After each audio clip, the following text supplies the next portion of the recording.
Parce que ce matin, je me suis réveillé et je me posais cette question. Et au sujet de ce baptême, parce qu'on en parle, on l'exprime, et Dieu m'a fait comprendre quelque chose de très important. Et je voudrais le partager avec vous. Parce que c'est très important la vérité. Même qu'elle la dérange la vérité, mais il faut bien la proclamer.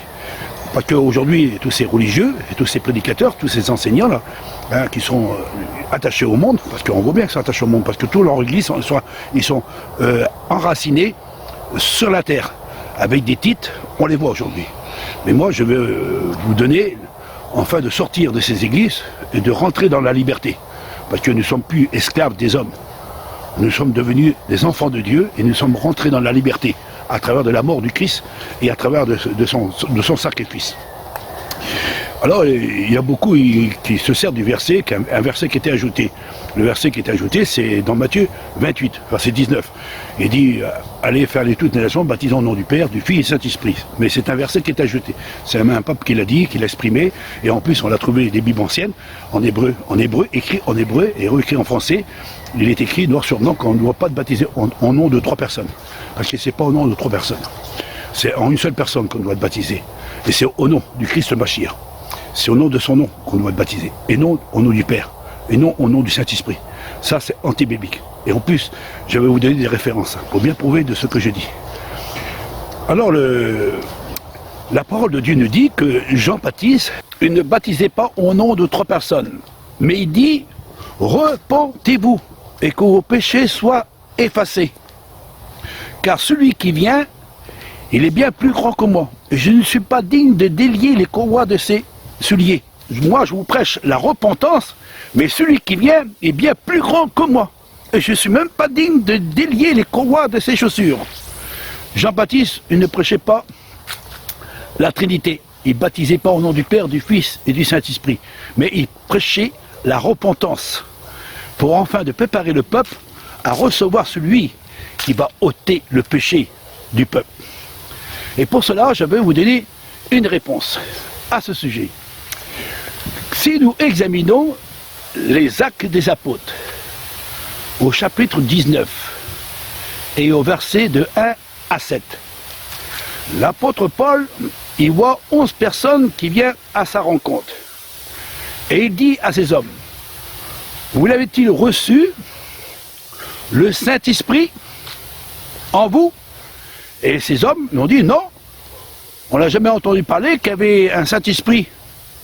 Alors Paul dit, mais de quel baptême vous avez été baptisé? Baptême de Jean.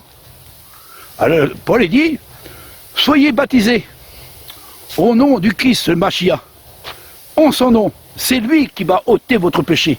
Et c'est lui qui va vous donner l'accès de recevoir le Saint-Esprit. Alors, quand les 11 disciples, ils ont fut baptisés à travers de la mort du Christ, en son nom, c'est là que les 11 disciples reçurent le Saint-Esprit. Comprenez bien de ce que je veux vous faire comprendre. Paul ne prêche pas la Trinité. Il parle de 2 personnes. Il parle de 2 personnes. Alors, je vais vous donner une autre note, pour bien prouver de ce que je dis. C'est l'apôtre Pierre. Pierre était rempli du Saint-Esprit quand il était dans la chambre haute. Il descendit avec les 11 disciples et il commence à prêcher. Et il voyait le peuple, il dit, repentez-vous, convertissez-vous, que vos péchés soient effacés. Parce que vous l'avez crucifié, le Christ, à travers des impies. Que le Père a ressuscité cet homme entre les morts, par son esprit. Alors repentez-vous et convertissez-vous, et que vous soyez baptisés au nom du Christ, le Machia. C'est en son nom que nous devons être baptisés, à travers de sa mort. Alors le peuple fut baptisé au nom du Christ, le Machia. Et 3000 âmes se convertit. Et ces 3000 âmes n'ont pas été baptisées au nom du Père, du Fils et du Saint-Esprit. Pierre répète le même message que Jean-Baptiste. Jean-Baptiste ne prêche pas au nom de 3 personnes. L'apôtre Paul ne prêche pas au nom de 3 personnes. Et même si on regarde dans les Actes des Apôtres, Philippe, il prêche au peuple. Et il dit, repentez-vous et que chacun de vous soit baptisé au nom du Christ le Mashiach. Et la repentance se trouve à travers du nom du Christ le Mashiach. C'est en son nom que nos péchés soient effacés. Et c'est à travers de son nom. Et la doctrine des apôtres ne prêche pas une formule au nom du Père, du Fils et du Saint-Esprit. C'est anti-biblique. Chapitre Luc, chapitre 24 à verset 47, il est écrit noir sur blanc, c'est à travers du nom du Christ que nos péchés soient effacés et qu'on reçoit le pardon de nos péchés. La repentance, elle se trouve à travers du nom du Christ. C'est à travers de son nom que nous devons être baptisés et non au nom de 3 personnes. Luc, il en parle. Et comme Luc, c'est lui qui a écrit les Actes des Apôtres, il ne s'est pas trompé. Il a bien compris que le Maître, le Fils du Dieu vivant, c'est à travers de son nom que nous devons être baptisés, parce qu'il est l'agneau de Dieu qui ôte le péché du monde. C'est pour ça que le Christ a bien dit à ses disciples, « Je suis le chemin et la vérité, et nul ne vient au Père que par moi. Sans effusion de sang, il n'y a pas de pardon. Et si nous n'avons pas accepté le Christ, à travers de son sacrifice, et si nos péchés ne sont pas effacés à travers de son nom, et si nous ne croyons pas par la foi que Christ, il est mort pour nos péchés, et si nous ne l'acceptons pas dans notre cœur, et que nous ne serons pas baptisés au nom de son nom, et non au nom de 3 personnes, comme ces prédicateurs et ces enseignants de ces églises universelles qui doivent faire une formule qui est anti-biblique, et que vous êtes baptisés, vous les chrétiens, vous avez été baptisés par des prédicateurs de mensonges, et que vous avez reçu un baptême, et ce baptême au nom de 3 personnes qui est anti-biblique, qui était ajouté par les catholiques romaines. Mais on voit que les apôtres n'ont jamais prêché cela. Je vais vous donner encore une petite note pour bien prouver de ce que je dis. L'apôtre Paul il dit, comme Moïse, quand il a traversé la mer morte, tout le peuple a été baptisé en Moïse. On voit qu'à travers déjà l'Ancien Testament, il n'y a pas de Trinité. L'apôtre Pierre il dit de même aussi. Au temps de Noé, c'était une figure du baptême. Et le Christ va bien confirmer quand il va dire à Nicodème, comme Moïse éleva le serpent d'airain dans le désert, sera de même quand le Fils sera élevé aussi, quand il va être crucifié, sera de même. Alors ça me fait bien comprendre que dans l'Ancien Testament, il n'a jamais eu de baptême au nom du Père, du Fils et du Saint-Esprit, une Trinité. La Trinité n'existe pas, c'est elle est païenne, parce que les païens, on voit qu'ils adoraient beaucoup de dieux trinitaires. L'apôtre Paul a dit, de quel baptême vous avez été baptisés? Au nom de Jean-Baptiste, comme le peuple a été baptisé au nom de Moïse, ou au nom de Noé. Mais aujourd'hui, nous ne sommes plus baptisés au nom des hommes, au nom des trinitaires, mais nous sommes baptisés au nom du Christ, le Mashiach. Mais les apôtres n'ont jamais exprimé cela. Les 11 apôtres qui sont réunis en écoutant l'apôtre Pierre prêcher, ils n'ont jamais dit à l'apôtre Pierre, Pierre, t'étais trompé. Mais non, ils n'ont rien dit parce qu'ils savaient que le message qui était donné de la part de Dieu, c'était pas au nom de 3 personnes, mais c'était bien au nom du Christ le Mashiach. La première personne, nous croyons que le Christ a payé notre dette, c'est lui qui a payé la dette, et c'est lui qui a donné sa vie en rançon pour chacun de nous, et qu'il est de Dieu qui ôte tout péché du monde. Alors nous avons accepté le Christ. Et le Christ nous a pardonné nos péchés. Ça c'est le premier point. Mais le deuxième point, nous avons le Père aussi. Bah oui, le Père aussi, parce que le Père c'est lui qui donne la nouvelle naissance. C'est pour ça que Christ a bien dit, ceux qui est né de chair et chair, il faut que vous naissiez de nouveau. Mais comment dit l'autre? Il dit comment on peut naître de nouveau? Il faut moi que je suis vieux, comment je peux rentrer dans le sein de ma mère pour renaître de nouveau? Mais et Christ a dit, mais tu ne comprends pas. Celui qui est né d'esprit est esprit, et celui qui est né de chair est chair. Il faut que vous naissiez de l'esprit. Ça veut dire qu'il faut accepter l'agneau de Dieu. Et si nous avons accepté l'agneau de Dieu, ça veut dire qu'il ôte le péché du monde. C'est pour ça que Jean-Baptiste dit, voici l'agneau de Dieu qui ôte le péché du monde. C'est lui qui va ôter votre péché. Moi je prêche la repentance, comme nous aujourd'hui on prêche la repentance. Nous on prêche la repentance, mais nous on ne peut pas le pardon de vos péchés. Nous on ne peut pas vous pardonner vos péchés. Mais le seul qui peut pardonner vos péchés, c'est le Christ, c'est le Mashiach. Alors on met notre confiance à travers de la mort du Christ. Et c'est notre foi que nous croyons, parce qu'aujourd'hui on le voit pas le Christ. Tu l'as vu le Christ crucifié toi? Non, bon, moi, ni toi ni moi. Ça fait 2000 ans qu'il a été crucifié. On ne peut pas le voir. C'est simplement des écritures que nous avons. Mais aujourd'hui, il faut y croire de tout notre cœur et il faut y croire par notre foi. C'est notre foi. Quand la foi dit, la foi, c'est une démonstration de ce que nous ne voyons pas. Et c'est comme dans le désert, c'est par la foi que les gens ont mis leur confiance en disant que comme Moïse a dit, si vous regardez le serpent d'airain, vous avez la vie. Et celui qui ne regarde pas le serpent d'airain va mourir. Et celui qui regardera Moïse mourra. Alors c'est comme aujourd'hui, on met la confiance dans une trinité au nom du Père. C'est le Père, c'est pas lui qui est mort sur la croix. Le Père, il n'est pas mort sur la croix. Au nom du Saint-Esprit, le Saint-Esprit n'est pas mort sur la croix en plus. C'est parce que le Père et le Saint-Esprit, c'est la même personne. Parce que Dieu est esprit. Alors Dieu est esprit. Et comme il y a un Dieu unique, il n'a pas trois dieux. Il n'y a qu'un Dieu unique. Et le Christ a bien dit, je suis venu pour faire la volonté de mon Père. Mon Père est bien plus grand que moi. Pourquoi il est plus grand que moi? Parce que le Père, c'est lui qui donne l'esprit. Père, comme tu as la vie, tu me l'as donné aussi la vie. Et je vis par lui. Parce qu'on vit par Dieu. C'est pour ça que quand Christ il est ressuscité du tombeau, il a reçu l'esprit de vie. L'esprit de vie en lui. Et maintenant, Christ, il est sorti victorieux.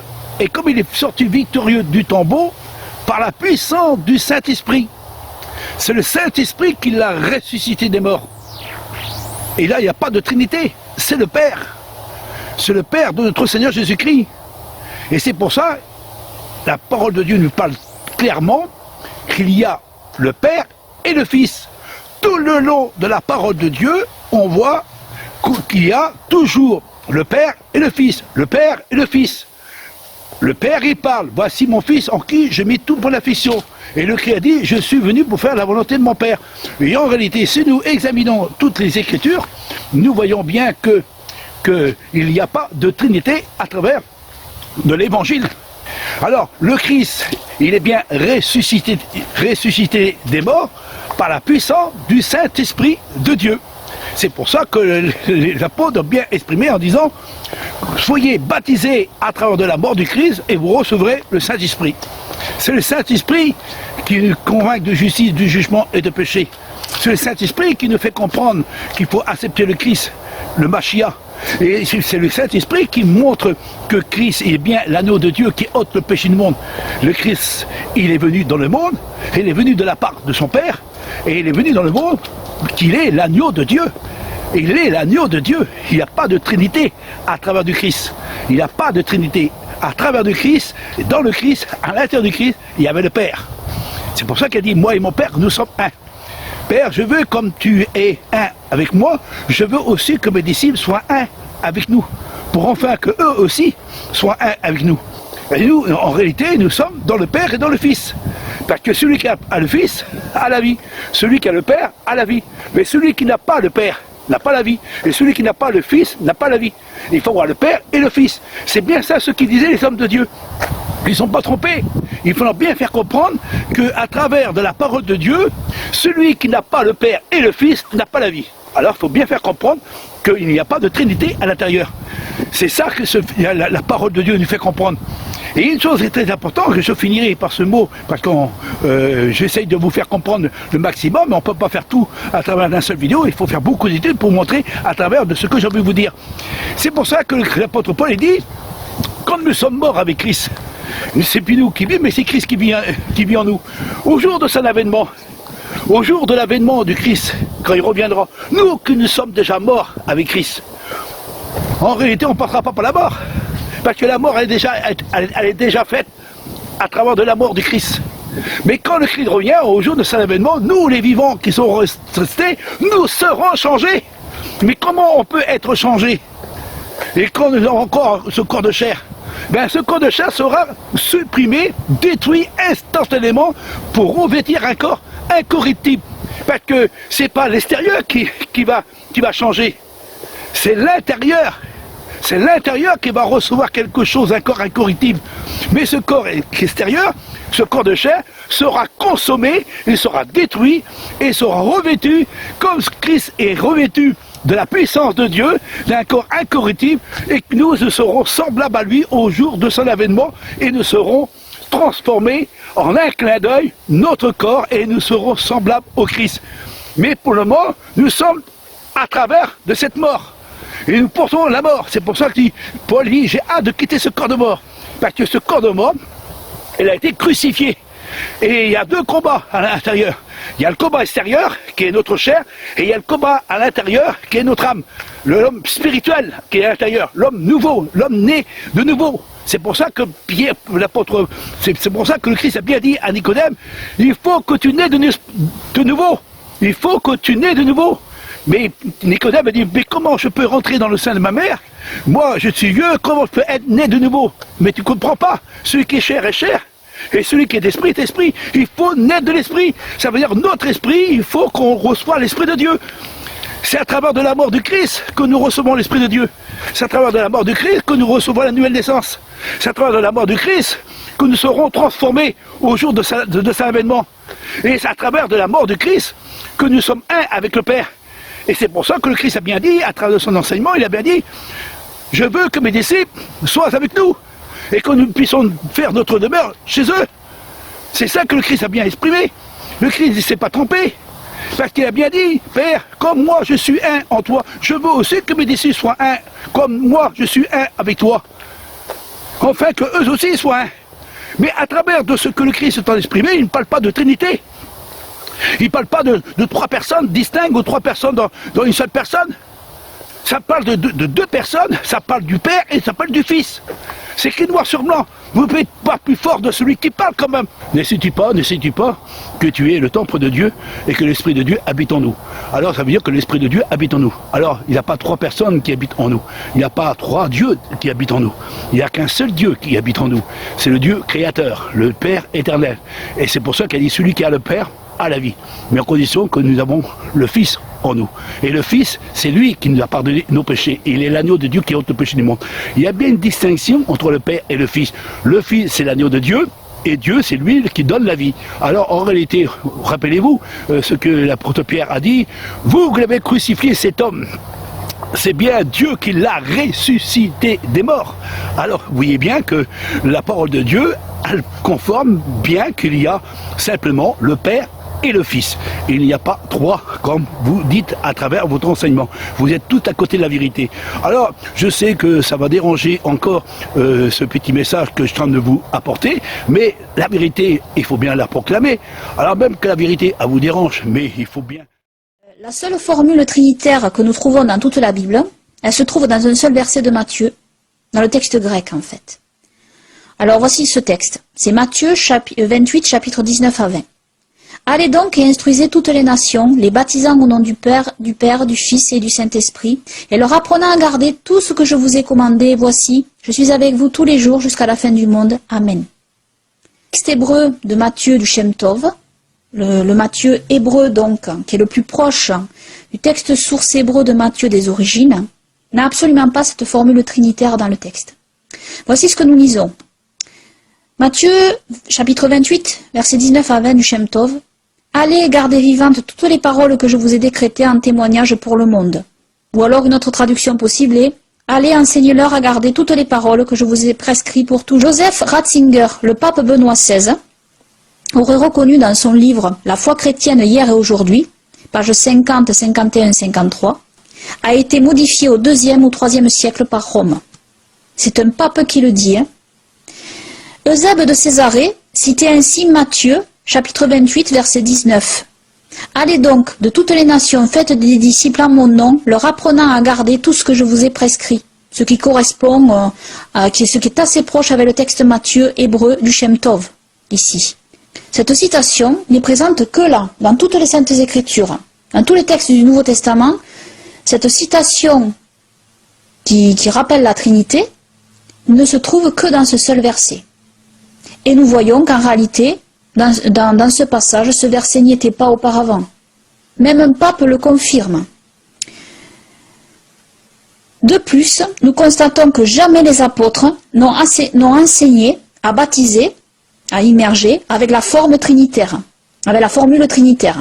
Nous lisons plutôt Actes, chapitre 2, verset 38, Pierre leur dit « Repentez-vous et que chacun de vous soit immergé au nom de Yehoshua Mashiach pour le pardon de vos péchés et vous recevrez le don du souffle saint. » Il n'est absolument pas question ici de la formule que nous lisons dans le texte de Matthieu. Si vraiment Yehoshua avait enseigné aux disciples à baptiser ainsi, ne croyez-vous pas que cela serait répété dans le livre des Actes ?